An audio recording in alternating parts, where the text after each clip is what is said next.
Hello friends, feel હર્બલબાઈ ખ્યાતિમાં આપનું સ્વાગત છે। આજે હું તમારી સાથે શેર કરવાની છું 30+, એટલે કે બોલાય 30+ માટે છે આ પેક, ફેસ પેક।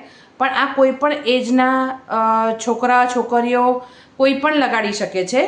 પણ 30+ એટલા માટે કહું છું કે આની અંદર અમુક વસ્તુઓ હું એવી નાખી છે મેં કે જે તમારી સ્કિનમાં કરચલીઓ પડવાની હોય કે પડી ગઈ હોય તો રિપેર કરે છે, અને પડવાની હોય સ્ટાર્ટ થતી હોય તો એ રોકાઈ જશે, અને આ તમને ખૂબ જ મદદગાર થશે। પ્લસ તમારી સ્કિનને હાઇડ્રેટ રાખશે, પ્લસ તમારી સ્કિનને એકદમ સરસ બ્રાઇટનિંગ અને લાઇટનિંગ ઇફેક્ટ આપશે। આની અંદર મેં એક નવું આયુર્વેદિક તત્વ ઉમેર્યું છે, પાવડર ઉમેર્યો છે, જેનું નામ છે મંજીષ્ઠા। તમે બધાએ સાંભળ્યું જ હશે, ઘણા બધા જે આમાં આયુર્વેદને જાણતા હશે।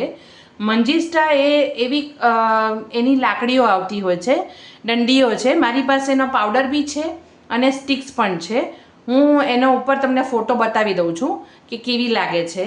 તો એ મંજીષ્ઠા જે હોય એને એ તમારી સ્કિનને બધી જ વસ્તુમાં બધા પ્રોબ્લેમ સોલ્વ કરે છે। એકનેના જે ડાઘા પડી ગયા હોય, પછી તમારી સ્કિનમાં પિગમેન્ટેશનના ડાઘા હોય કે જે હોર્મોન્સના લીધે હોય છે, પછી તમારી સ્કિનમાં જે એકદમ ડલ પડી ગયેલી સ્કિન હોય, સ્કિનમાં કોઈ પણ જગ્યાએ ફ્રેકીને એટલે પેલા કોઈક જગ્યાએ સારું હોય ને ક્યાંક તમને આમ ખરાબ ઇફેક્ટ હોય, ફોટલીઓ થતી હોય કેવી રીતના, એ દૂર કરે છે।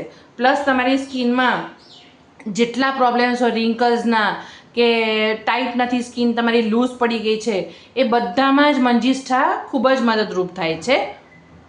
ફોટો તો શું મારી પાસે છે, તો મને થોડુંક તમને બતાવી જ દઉં। આ મંજીષ્ઠાની લાકડીઓ છે।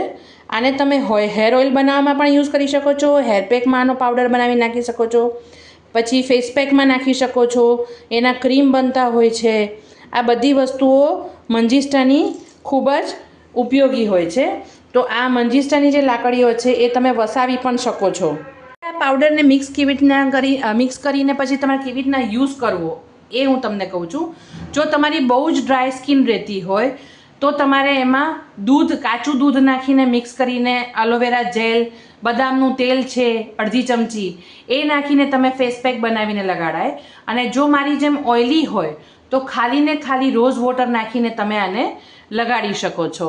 પછી જે નાના બાળકો છે, મતલબ નાના બાળકો ટીનેજર્સ જે બધા છે, એને લગાડવું હોય તો એ રોઝ વોટરનો જ યુઝ કરે મેક્સિમમ, કેમ કે એ લોકોને દૂધના કારણે ઘણી વખત જે હોર્મોનલ ચેન્જીસ આવતા હોય છે ને એના કારણે પિમ્પલ્સ થતા હોય કે એવું હોય। તમે આની અંદર, મેં નથી નાખ્યું, પણ તમે આની અંદર કડવા લીમડાનો પાવડર પણ નાખી શકો છો જો કોઈ ટીનેજરને યુઝ કરવાનું હોય તો। પણ મારે યુઝ કરવાનું છે એટલે મેં નાખ્યું નથી। એ વસ્તુ હું તમારી સાથે ચોમાસું જ્યારે એક્ઝેક્ટ ચાલુ થશે ને ત્યારે શેર કરીશ, કેમ કે એમાં ત્યારે ઇન્ફેક્શન સ્કિનમાં વધી જતા હોય છે, તો એ હું તમારી સાથે ત્યારે શેર કરીશ। મેં તમને કીધું એમ આને કેવી રીતના યુઝ કરવાનો છે, વીકમાં 2 થી 3 વખત। અને જો તમને ફાવે તો મારી જેમ રોજ નાતા પહેલાં તમે આની 1 ચમચી લઈ કાચા દૂધ અથવા તો રોઝ વોટરમાં મિક્સ કરીને ફેસ અને ગળા ઉપર લગાડી લેવાનું છે। 10 થી 15 મિનિટ રાહ જોઈને પછી તમે નાવા જાઓ, પછી તમારે સાબુ નથી લગાડવાનો ફેસ ઉપર અને નેક ઉપર। તમારે આનાથી જ એને સેજ રબ કરીને, મતલબ કે સર્ક્યુલેટ મોશનમાં તમારે એને મસાજ કરીને કાઢવાનું છે, જેનાથી તમારી સ્કિન એકદમ ક્લીન અને ક્લિયર થઈ જશે અને તમારા બધા જ પ્રોબ્લેમ સોલ્વ થઈ જશે। હવે આની અંદર મેં શું મેળવ્યું છે, એટલે કઈ રીતના આપણે આ બનાવવાના છીએ આ ફેસ પેક, એ તમારી સાથે હવે હું શેર કરું છું। એન્ટી એજિંગ ફેસ પેક બનાવવા માટે પહેલાં તો આપણે એકાદ એક ચમચી જ, વધારે નહીં, ક્લીન કરે એટલા માટે મુલતાની માટી લઈએ છીએ 1 ચમચી જેટલી। એ આપણી સ્કિનને તમને ખબર જ છે કે ક્લિયર કરે છે અને ક્લીન કરે છે। પહેલાં આનાથી જ બધા મોઢું ધોતા હતા, એટલે તમને મેં વાત કરેલી જ છે। પછી બીજું અહીંયા આવશે 1 ચમચી જેટલું ભરીને સેન્ડલવુડ પાવડર, એટલે કે ચંદન પાવડર, જે અત્યારે ગરમીમાં આપણને કોઈ પણ સિઝનમાં સ્કિનમાં ઠંડક આપશે અને સ્કિનને એકદમ હાઇડ્રેટ રાખશે। એટલે આપણે 1 થી 1.5 ચમચી જેટલું એ લઈએ છીએ। પછી અમુક એજ પર આવીએ ને ત્યારે વિટામિન સીની ખૂબ જ જરૂર હોય સ્કિનને, તો એ પણ આપણે લઈએ છીએ। એટલે કે લેમન પીલ પાવડર છે, નારંગીની છાલનો પાવડર લીધો છે આપણે 1 થી 1.25 ચમચી જેટલો, એ લઈએ છીએ।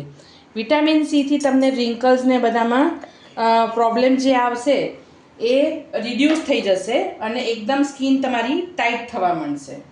પછી હવે મેં તમને આના પહેલાં બી કીધું હતું કે હું પલાશના ફૂલોનો ડ્રાય કરીને પાવડર પણ રાખતી એવું છું અને ફૂલ પણ રાખતી એવું છું. તો એ 1 ચમચી જેટલું એ નાખી દઈએ છીએ. પલાશ એટલે કે આપણે કેસુડાના ફૂલ. એ તમારી સ્કિનને એકદમ લાઇટન અને બ્રાઇટન કરશે, પ્લસ સ્કિનના દરેક પ્રોબ્લેમને સોલ્વ કરે છે. એટલે 1 ચમચી આપણે એ લીધું છે. પછી અહીંયા 1 ચમચી જેટલો હું અહીંયા ગુલાબની પાંદડીઓનો પાવડર લઉં છું. એ સ્કિનને ઠંડક પ્રોવાઈડ કરે છે, હાઇડ્રેટ રાખે છે અને સ્કિનમાં જે પણ કરચલીઓ પડવાની હોય એને મતલબ રિડ્યુસ કરે છે, પડી ગઈ હોય એને, અને આગળ એ વસ્તુ પ્રોબ્લેમ ક્રિએટ થતો નથી વધારે. પછી એની અંદર આપણે લગભગ 1/2 થી 1/4 ચમચી જેવું વાઇલ્ડ ટર્મરિક છે. એ તમારી સ્કિન પર જે ડાઘા પડેલા હોય પિગમેન્ટેશનના ને એના એ બધા દૂર કરે છે. એટલે લગભગ 1/2 થી 1/4 ચમચી જેટલી મેં એ હળદર લીધી છે. વાઇલ્ડ ટર્મરિક જ લેવાની છે, એટલે કે પીઠીમાં જે વપરાય છે ને એ જ લેવાની છે આપણે, તો જ આપણી સ્કિન એકદમ સરસ રહેશે. નોર્મલ હળદર લઈએ છીએ ને તો એ ડાઘા છોડે છે. પછી અહીંયા મેં અળસી હોય ને, સાદી અળસી, એનો શેકીને પાવડર કરીને રાખ્યો છે. એ તમે આમાં હવે અળસી જે છે એ એનું જેલ બી બને છે. એ સ્કિનને તમારી ટાઈટ કરવામાં ખૂબ જ મદદ કરે છે. એટલે અહીંયા અળસીનો પાવડરનો 1 ચમચી આપણે લઈએ છીએ, એટલે તમારી સ્કિનને એકદમ ટાઈટ કરશે. 30+ જઈએ ને એટલે ધીમે તમારી સ્કિન લૂઝ પડવા માંડતી હોય છે. એટલે આપણે આ બધી વસ્તુઓ ગરગરાઓ તમે ભલે કેમિકલયુક્ત વસ્તુઓ ન કરો, પણ આ ગરગરાઓ વસ્તુઓ આટલી કરશો ને એટલે તમારી સ્કિન ખૂબ જ સરસ રહેશે. તમારે કોઈ ફેશિયલ કરાવવાની પણ જરૂર નહીં પડે.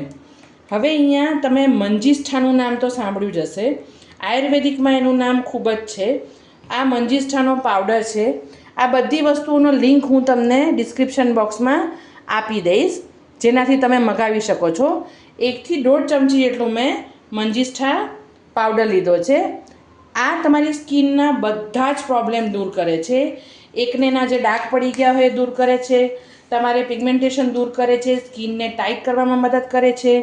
પછી સ્કિન જે એકદમ જ ડલ પડી ગઈ હોય એને એકદમ જ વ્હાઇટનિંગ અને બ્રાઇટનિંગ ઇફેક્ટ આપે છે.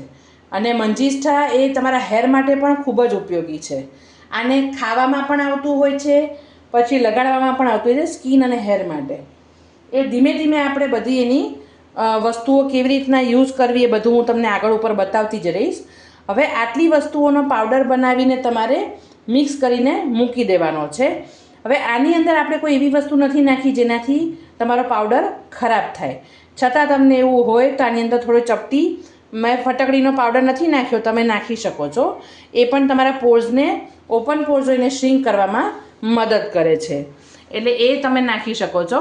મારે અત્યારે જરૂર નથી, કેમ કે મેં લાસ્ટ ટાઈમ જે બનાવ્યો હતો એ પાવડર હજી મારી પાસે થોડોક પડ્યો છે. એ યુઝ થશે પછી જ હું આનો યુઝ કરવાની છું.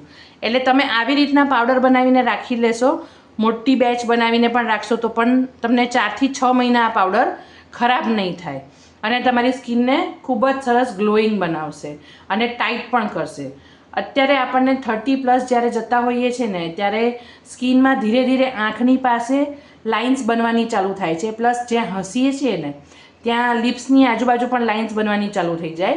તો તમે આવી વસ્તુઓ કરતા રહેશો ને તો એમાં રિડ્યુસ થશે એ બધી સ્કિન લાઇન્સ બધી. તો એના માટે તમારે ખાસ આવી બધી વસ્તુઓ યુઝ કરવી જોઈએ. તો ફ્રેન્ડ્સ, આવી જ નવી નવી રેમેડીની રેસિપીઝ જોવા માટે મારી ચેનલને લાઇક કરો, શેર કરો અને સબસ્ક્રાઈબ કરો. Thanks for watching.